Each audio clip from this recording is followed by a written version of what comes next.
Doctor BR అంబేద్కర్కి అతి ప్రధానమైన శత్రువులు ఆయన ఎదగకుండా ఎప్పుడు ఆపింది గాంధీ నెహ్రూలే అంటారు. మనం ఏంటంటే ఒక విషయాన్ని నేను చెప్పదలుసా, మన ఇండియాలో ఏంటంటే రైట్ వింగ్ ఐడియాలజీ ఒకటి ఉంటుంది, తర్వాత లెఫ్ట్ ఐడియాలజీ ఒకటి ఉంటుంది. వీళ్ళిద్దరికీ అంబేద్కర్ అంటే పడదు, అంబేద్కర్ అంటే అసలా పడదనమాట. కానీ వీళ్ళిద్దరికీ అంబేద్కర్ కావాలి. అంబేద్కర్ ఫోటో లేకుండా ఏ పొలిటికల్ పార్టీ కూడా ఉదయించదు ఇండియాలో. కానీ వీళ్ళు అంటారన్నమాట, డాక్టర్ బిఆర్ అంబేద్కర్ని అణచడానికి ఎప్పుడూ కూడా గాంధీ నెహ్రూలు ఎప్పుడూ పాటుపడ్డారు ఎప్పుడు అని. కానీ ఒక్క విషయాన్ని గుర్తుపెట్టుకోవాలి, ఏంటి అంటే నేను ఒక్క క్వశ్చన్ అడుగుతానమాట. ఇప్పుడు ప్రస్తుతం ఉన్న ప్రధానమంత్రి క్యాబినెట్లోకి ప్రధానమంత్రిని కాదు అని ఎవరైనా మినిస్టర్ అవ్వగలరా?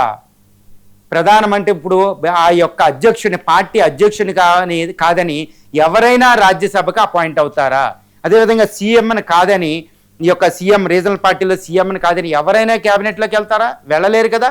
మరి డాక్టర్ బిఆర్ అంబేద్కర్ పార్టీ స్వతంత్ర పార్టీ, అక్కడ ఆయన పార్టీకి పోటీ చేసి ఓడిపోతారు, రాజ్యాంగ పరిషత్కి ఎంపీగా పోటీ చేసి. అలాంటి వ్యక్తిని రాజ్యసభకి నామినేట్ చేసి ఆయన ఎంపీని చేసింది ఎవరు? నెహ్రూ. ఎవరి ఉద్దేశం సలహాతో? గాంధీ సలహాతో. గుర్తుపెట్టుకోండి.